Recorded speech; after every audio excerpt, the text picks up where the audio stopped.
ईशान्येकडील राज्य भारताला दक्षिण आशिया आणि उत्तर आशियातल्या संधींशी जोडण्यासाठी महत्त्वाची भूमिका बजावत आहेत, असं पंतप्रधान नरेंद्र मोदी यांनी म्हटलं आहे.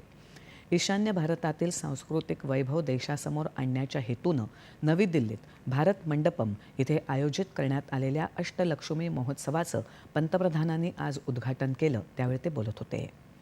21वं शतक भारताचं, विशेषतः ईशान्य भारताचं आहे, असं ते म्हणाले.